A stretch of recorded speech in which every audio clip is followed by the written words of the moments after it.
grabing dako buhusan nan dolo. Lapad kay buhusan nan.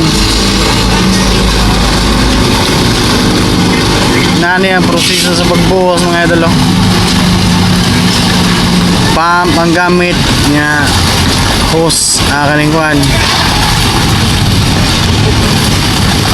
Tubo, pipe. Abot ni dito sa na-handle. Ang buhusanan. Sa Pikas area dol, mabot na po do. Tapos sila buhusanan dito sa bus. Ano lang buhusanan ya. Mo nang area. Mo na isa ka kuan hotel nga kuan.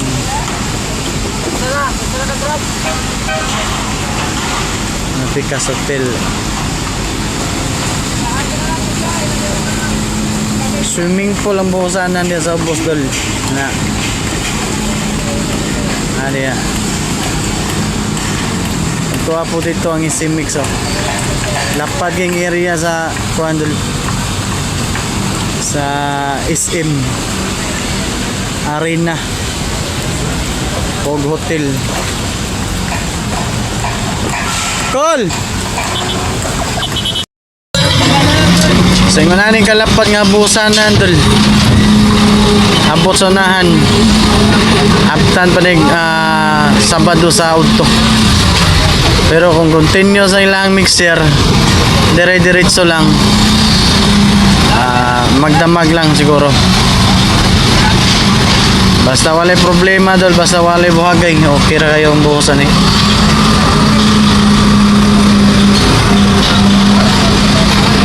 Kung nakabantay mo nga nung na-blow sack diyan sa gilid, mo na siya ang perimeter dol. Ang luyuan ng blow sack, ang karsada na sa SRP. So for awareness dol, di man gid malikayan mo awas ang masa halo. So ilang gibutangan og blow sack ang gilid. Mga po din ang status sa buhos wat mga idol dari kaibigan nating Muslim kaibigan mao na niyang kuan mga idol ginahinay nagfinish sa mga taga kuan mga crew pouring crew. Andyan na yung mga kaibigan natin, mga Muslim, mga idol. Galing pa sa Mindanao. Nagtrabaho dito sa sa Cebu. Bilang construction. Sila yung mga taga-lalay, mga idol ng ng mga halo na pag kailangan ni gamitan ng pala.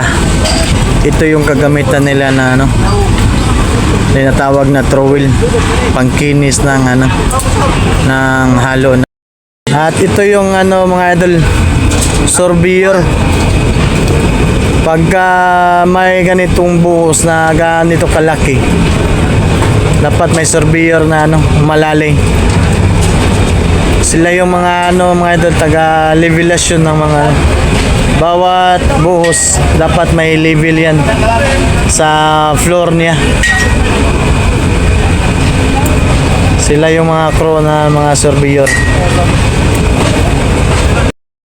Mula doon sa malayo mga idol hanggang dito, kung makikita nyo kung gaano kalapad hanggang dito sa dulo. Nandito ang pinakapuno niya mga idol, yung pinakadulo niya na kailangang bubuhusan.